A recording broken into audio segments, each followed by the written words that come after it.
It's 40 minutes past 12. She's not coming today. But she promised. Boo! Got you! Caroline! We were waiting for you for so long! Sorry guys, got held up at the pizzeria. Come on, now who wants to have pizza? Me! Caroline Cargill volunteered at this orphanage in Bellevue, Washington every Sunday. She loved spending time with her little buddies, and she often related herself to these orphans. But Caroline wasn't an orphan. She belonged to a very wealthy and influential family and was the only daughter to her single mother, Evelyn Cargill. Her father, Xavier Cargill, passed away when she was only 10.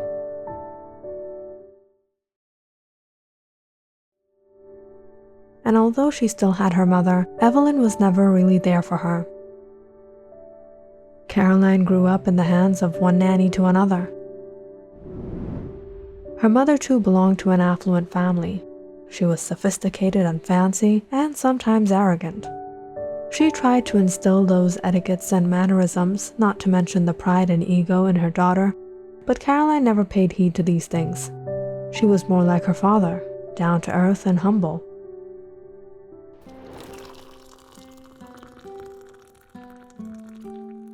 Would you like a spoon of sugar, Daddy? Can I have 2? Of course you can. Here you go. Wait, hold on. What happened? It's hot. Uh-oh, you spilled it on your shirt. Xavier, what are you doing? Your business partners will be arriving any time now. Look at you. Caroline, go to the nanny and get freshened up. Xavier, I'll tell the maid to put out another shirt.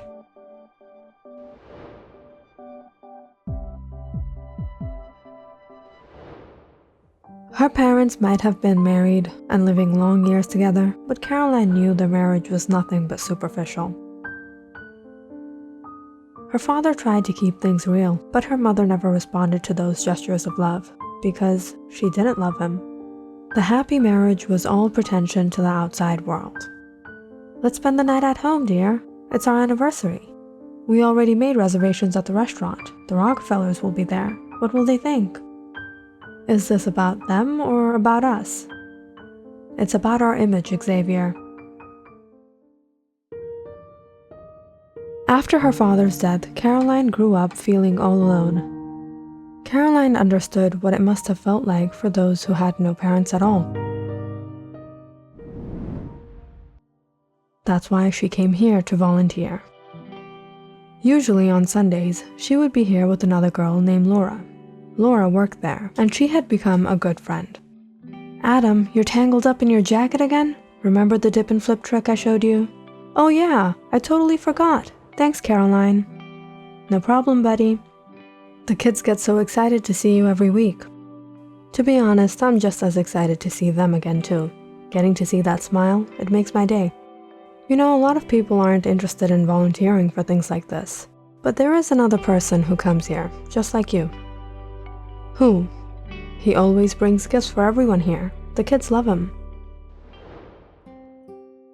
Nice drawing, you guys. But who's this? That's our friend. He's really funny and really cool and really awesome. I can't wait till next weekend. And what about me? I'm not funny, cool, and awesome? Where's my picture? We'll make you one, but first we're going to make a gift for him, because he always brings us gifts. Who is this guy? I don't love you kids enough, only he loves you now? Caroline had heard of this new guy before, and she always wondered who it was. Who is he, Laura? His name is James Moore. He comes here on Saturdays, at 10 a.m. to be exact. Laura knew Caroline would be curious. That's why she had mentioned him to her. Laura was good friends with Caroline and James, and she liked them both a lot, and always thought they were perfect for each other. When the next weekend rolled around, Caroline made it to the orphanage on Saturday morning. Tell us another one.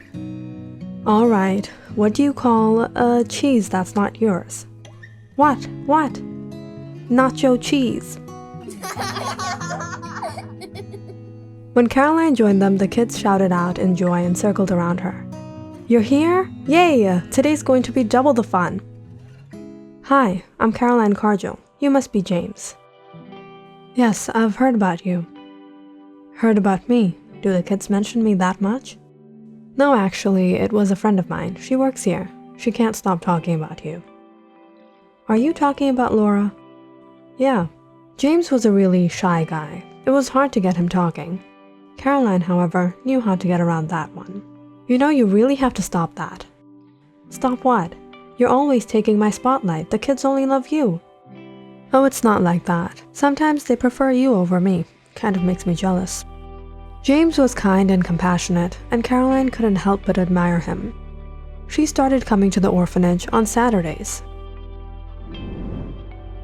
And over the weeks, the two became good friends, and James finally started to open up. So where are you from? Where am I from? Well, my parents are from here, but after they passed away, I grew up in an orphanage in Maple Falls. Oh, I'm so sorry to hear that. Don't be. The caretakers were really nice. They are my family. Sometimes I miss them. That's actually why I come here.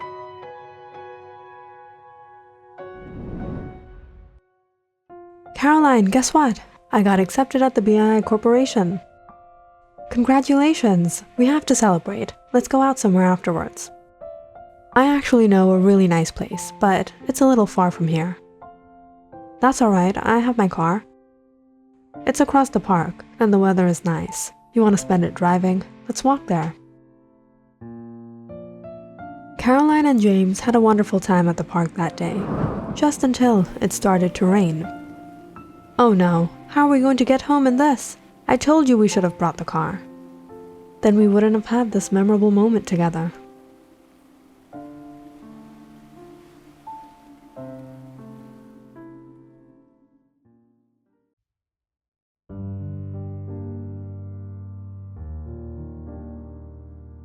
Caroline, I don't know how to explain it, but I've never felt so close to anyone before. And I never wanted to be as close to anyone as I do with you. It wasn't long after that the two fell in love. They started dating, going out to watch movies, spending a day at the beach or by the riverside. Caroline sometimes even went to his apartment, but there was one strict rule she had to maintain. I'll walk the rest of the way by myself. I'll see you tomorrow. Bye. Hold on, stay with me a minute more. I'm going to miss you. I'm going to miss you too, James, but you have to go now. I don't want anyone spotting us. Caroline had to make sure that her mother, or any one of her mother's pawns at the mansion, didn't spot her and James together. Because the ugly truth was, her mother would never accept her relationship with someone outside their social class. It had been nearly a year since the two had been dating, and love was still fresh in the air. It was not just their first anniversary, but Caroline's birthday was coming up, and James wanted to meet her on that special night. I don't know, James. My mother's arranging a party. A lot of people are going to be here. It's going to be difficult to get out of this one. Are you sure you won't be able to make up an excuse? I'm sorry, James. Even if someone else sees us, they're going to create a scene over it. You don't know how these people are. They love themselves a good dose of gossip. Well, who doesn't? Caroline really wanted to meet James, but she didn't have a choice. It was her special day. The whole mansion was decorated. All the cooks had prepared a gigantic cake that had a sculpture of her on it. Her hairdresser had come in early to prepare her. But now Caroline was just sitting there with her hair done to perfection, wearing this expensive gown, this diamond necklace and earrings, with a frown on her face. She held her cheeks looking out at the dark skies, staring at the moon. The one thing that made her feel close to James at the moment. Perhaps he was at home watching the same. All of a sudden, Caroline got startled seeing something hit her window. Within a while, another small pebble hit the glass. Caroline peered out the window, shocked to see James out in her yard.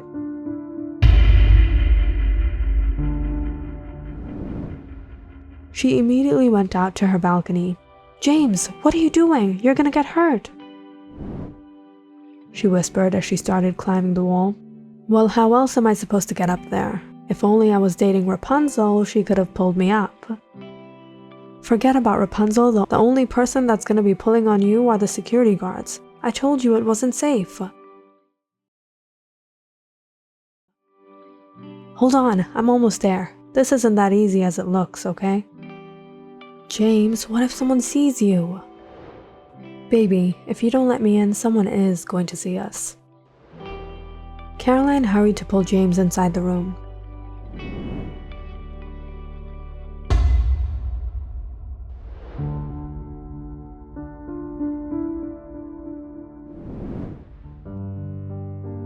"Happy birthday." "You're crazy, James. But now that you're here, where's my gift?"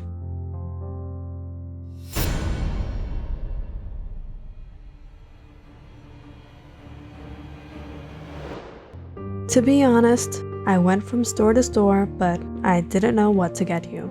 You pretty much have everything a person can have." "Well, that is true. I was getting tired of acting surprised and happy getting my 10th diamond necklace over and over again. This stuff is meaningless to me. That's why I wanted to get you something that you don't have. It took me hours, but I figured the perfect gift." "What? Really? What is it? Where is it?" "Right in front of you." James took a breath and took Caroline's hand in his.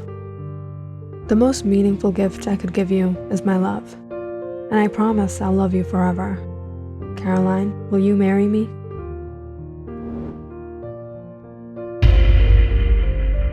Caroline looked into James' eyes in shock. "James, I...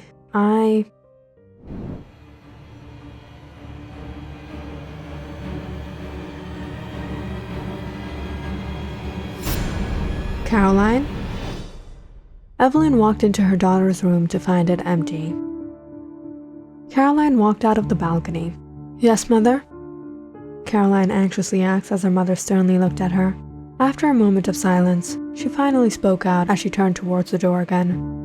"The guests are coming in. They're all waiting for you downstairs. Shall we get going?" "Yes, Mother."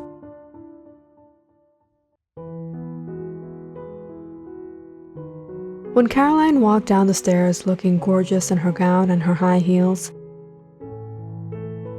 numerous guests stared at her smiling, some murmuring, some coming forth to escort her down. Caroline got carried away by one family friend to another, all wishing her for her birthday.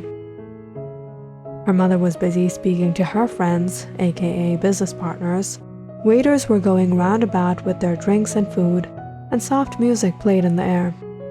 It was your typical cordial family party. Everyone was enjoying themselves. But Caroline was waiting for the moment she could slip out to the balcony and take a breath of air.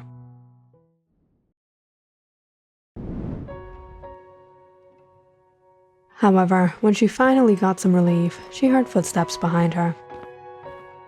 "Oh, I didn't know the birthday girl was out here.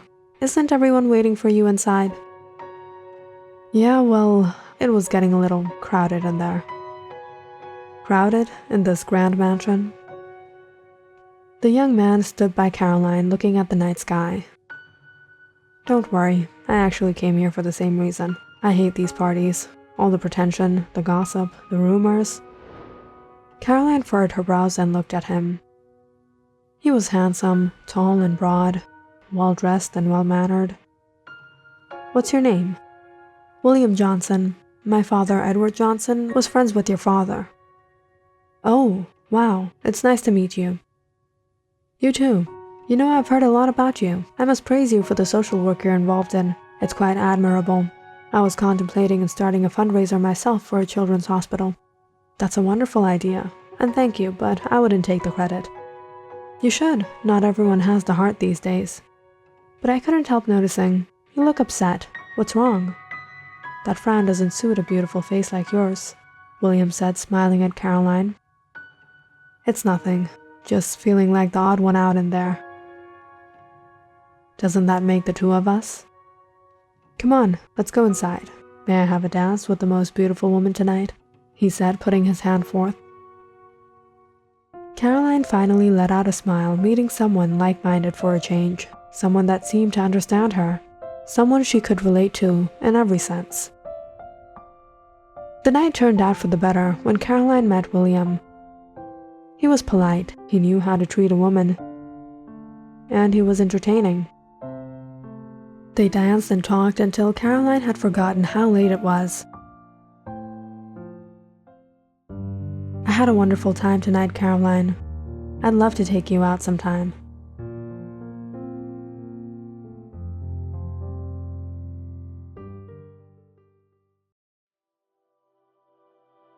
The night of Caroline's 21st birthday turned out great after all. She had a wonderful time with a new friend. But the whole time she was with him, she kept getting lost in her thoughts about James. When everyone had left, hours later, Caroline rushed to her room and picked up her phone to call James. Just until she heard a knock on her door. It was her mother. Caroline? Caroline suddenly became anxious by the way her mother looked at her. Yes, mother? What are you doing? She said, taking Caroline's phone. Caroline widened her eyes, seeing her mother check her phone. Perhaps there is something you might want to confess to me? She was caught. Mother, Did you really suppose you would bring that boy into your room and I wouldn't find out? Caroline looked down in shame. Have you forgotten who you are? You belong to the Cargill family, Caroline. Are you trying to disgrace us? Disgrace your father? I would never do that. Then how could you have a relationship with someone like him? I'm telling you, he's not what you think he is. Mother, you don't know him. He's a good person. Caroline, I've been dealing with people longer than you have, and I know what kind of person someone is just by looking at them. What were you thinking? This boy comes nowhere near our standards. The only reason he's with you is because he knows you're rich. He's a gold digger. No, he's not. He's different, Mother. Actions say more than words, Caroline. You cannot be with this boy. If you marry, you have to marry someone to our standards.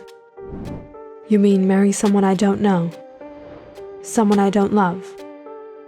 Look, Caroline, your father and I weren't compatible, but I still married your father because we suited each other's standards. We complemented each other in status, and life turned out happy for us. What are you talking about, Mother? Your life was no life. Father was miserable. You never cared about him. Is this what marriage is about? To pretend as if you have a relationship when you don't? The truth is, nothing works in this world without money, my dear. No, Mother. James doesn't need your money. If I will marry anyone, that will be James, whether you like it or not. And if you can't accept that, I don't want to, and I won't keep any relationship with you. You're making a mistake, Caroline, and you'll come to regret it.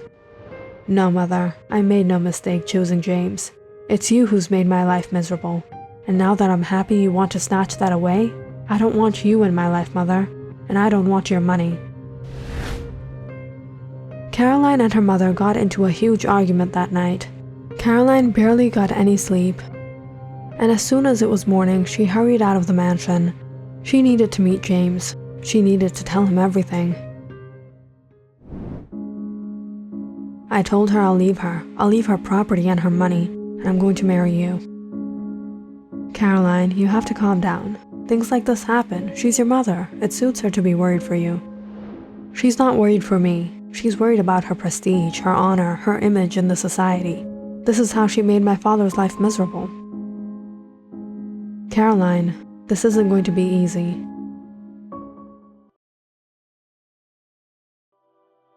James, I just want to be with you. I don't need anything else. All right, if this is what you want, then we'll get married. I can't promise you anything compared to the life you're used to having, but I'll always love you.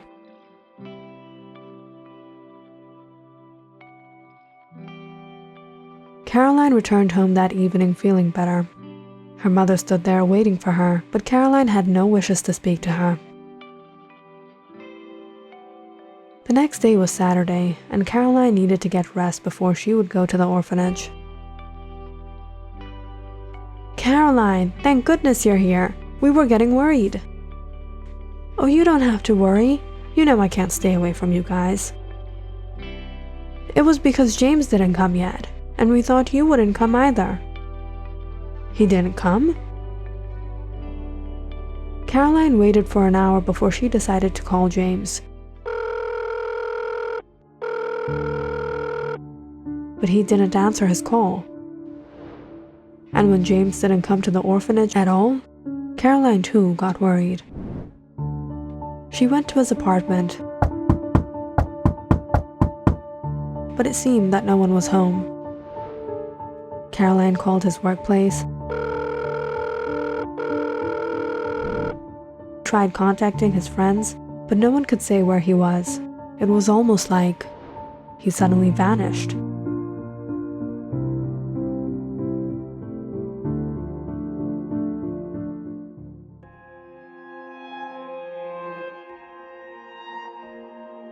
After an exhausting day, Caroline came home with a broken heart, feeling as if her world was shattering. She lay in bed crying, remembering the night he proposed to her. "And I promise I'll love you forever. Caroline, will you marry me?" Caroline looked into James' eyes in shock. Was this what true love felt like? "Yes, of course I will, James. I love you."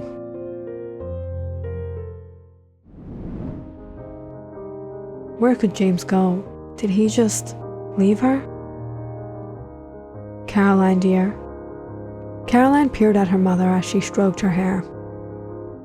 She had always been so distant from her, but now as her mother took her into her arms, Caroline couldn't help the tears. "He told me he would marry me, Mother." There, dear. These tears are precious. Don't shed them over him. That boy didn't deserve a woman like you. "He told me he loved me. He wouldn't leave me like this." "He was a liar, my child. Did I not warn you about this before?" "But he promised me, Mother." "You made a mistake, Caroline. He didn't have any interest in you. This wasn't love, my child. This was something else. Once you told him you would leave all this wealth, he left you in a blink. He's searching for another target now."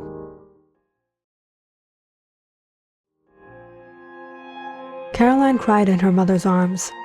Maybe she should have listened to her from the start, because what Caroline was experiencing now was painful. It hurt. She no longer wanted love. She feared it. Caroline became depressed. She stayed back home. She stopped going to the orphanage. The days were now dark and dull. But as months passed by like this, her mother started pushing her to socialize again. Caroline accompanied her to get-togethers, her fancy parties, her exclusive dinner dates, trying to forget the past. It was one of these days, while Caroline was at a party, that she bumped into someone familiar. "Caroline, is that you?" "William, how are you?" "I'm well. We haven't met in a long time. We should catch up." It was after a long time that Caroline felt a little better. She enjoyed William's company that night. They took a walk in the garden where William asked her out on a date, and Caroline accepted. The next week, he took her out on a yacht ride across Lake Washington. Don't you love the view, away from the hustle and bustle of the city? I can't explain how refreshing it feels to be out here again. I come here a lot, for some peace. No business-related talks, no sign this, sign that, no wearing this tight tie all the time. Tell me about it, these heels hurt. Take them off, relax. We're here to just be ourselves.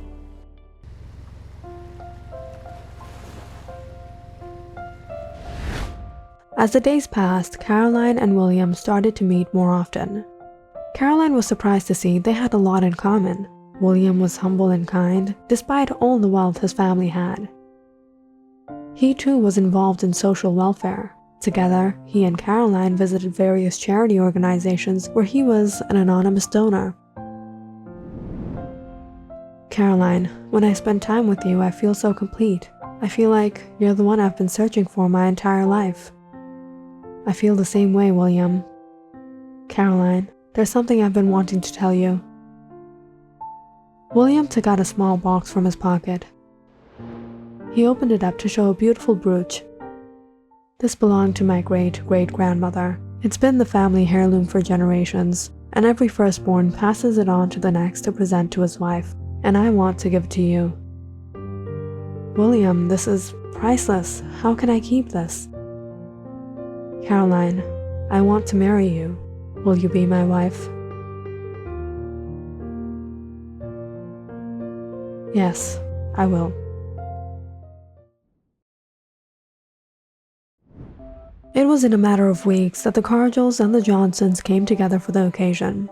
Caroline's mother had booked an entire 5-star hotel for the guests. Everyone from the bride's side was staying in the left wing, while everyone from the groom's side was staying on the right wing. But on the day of the wedding, when Caroline happened to misplace the special brooch, she started to panic. Tradition was the bride and groom weren't supposed to meet before the wedding. It was bad luck, but Caroline didn't know what else to do. So she sneakily went over to William's suite. But when she went inside, he was in the bathroom. Caroline decided to wait when suddenly she heard his phone vibrate on the bed.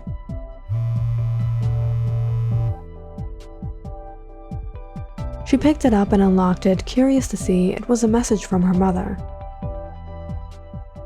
Today our plan will be successful. All this hard work will pay off. Congratulations, William.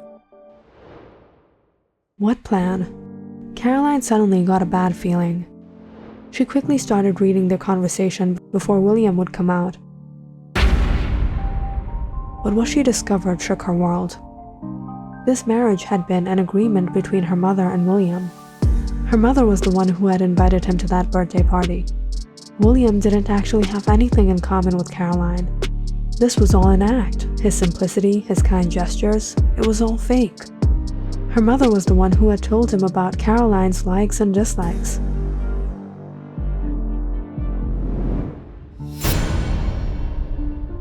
Caroline grabbed her wedding dress and stormed out to her mother's room. Caroline, what are you doing here? You'll ruin the dress. Aren't you ashamed of yourself? What are you talking about, Caroline? You know what I'm talking about. This marriage was nothing but a game between you and William. Caroline, you've been misinformed. Who told you all of this? Don't act like you're innocent, Mother. You will tell me the truth. What happened to James? What did you do? I didn't do anything, Caroline. You're misunderstanding something. How could you stoop so low? Caroline's mother denied everything. Enraged, Caroline broke off the wedding and traveled back to Bellevue. She stayed at a friend's house while she tried to find James.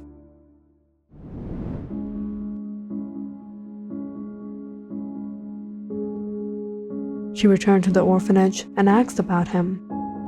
But they told her he too had stopped coming to the orphanage for months now. Caroline was confused. She didn't know where she would search for him. Caroline, is that you? Where were you all these days? Caroline turned to see Laura. At once, she broke down, telling her everything. Hold on, maybe I can help you find him. How? I don't know where he is, but he mentioned he still goes to the Gyllenhaal orphanage, where he grew up in Maple Falls, once every year for Christmas. Maybe you can meet him there. So with Laura's advice, Caroline left everything behind and traveled to Maple Falls, where she found the Gyllenhaal orphanage. The elderly staff all recognized James, however, they couldn't say where he was. So Caroline waited for Christmas. The orphanage was to host a get-together where previous members came to visit their teachers, their caretakers, their family. Caroline began volunteering there every week. She got an odd job and rented a small apartment near the orphanage. The days were long and laborious, but she had hoped that she would meet James again.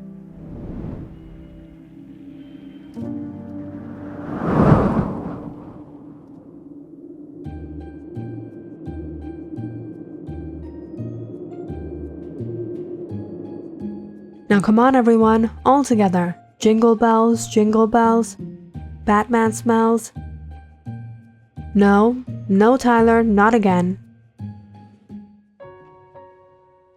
Caroline, could you help arrange the tables, dear? People are starting to come in. Caroline was handing all the kids a candy cane when suddenly they all rushed down the room. Where are you guys going? James, we missed you. Are all of these for us? Well, technically, naughty children don't get anything, so...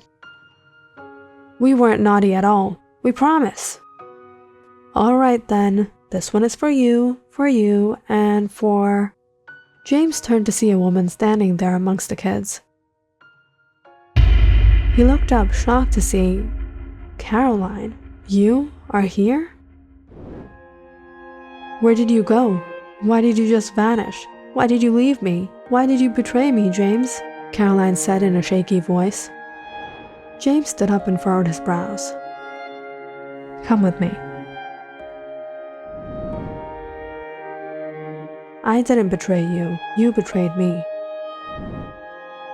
What?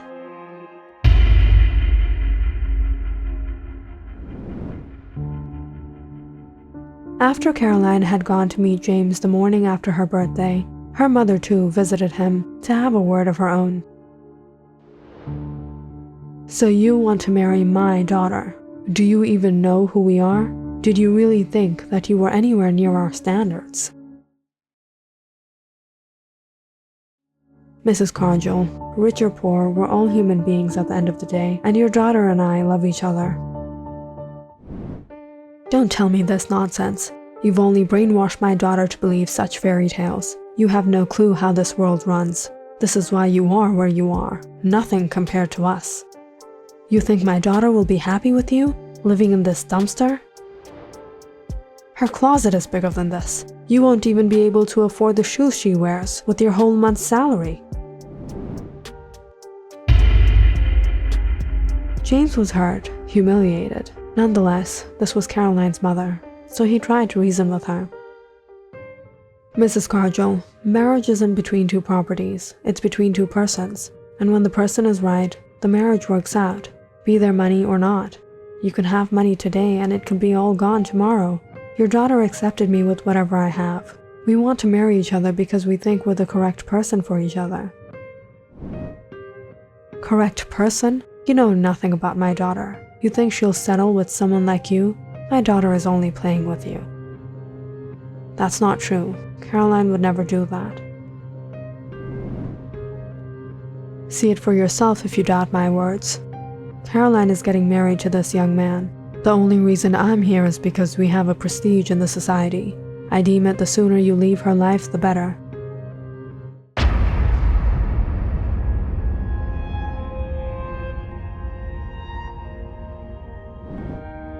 If it's money you want, I can give it to you. You don't have to return it. I don't expect someone of your status to pay anything to me anyways. Mrs. Cargill took out a wad of bills from her purse. Go on now, take it. Keep your money, I don't need it. I'll leave your daughter. I'll leave from this city. I didn't betray you. It was my mother who betrayed us.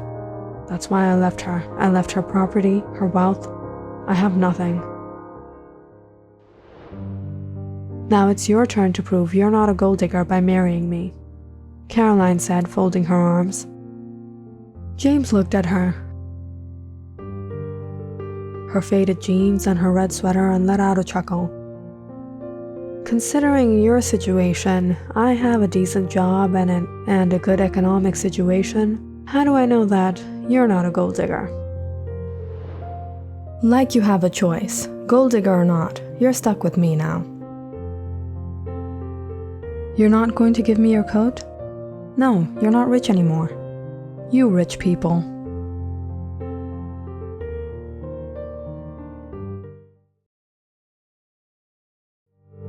Click on the subscribe button and check out more awesome videos on our channel. And don't forget to press the bell icon because you know it's interesting.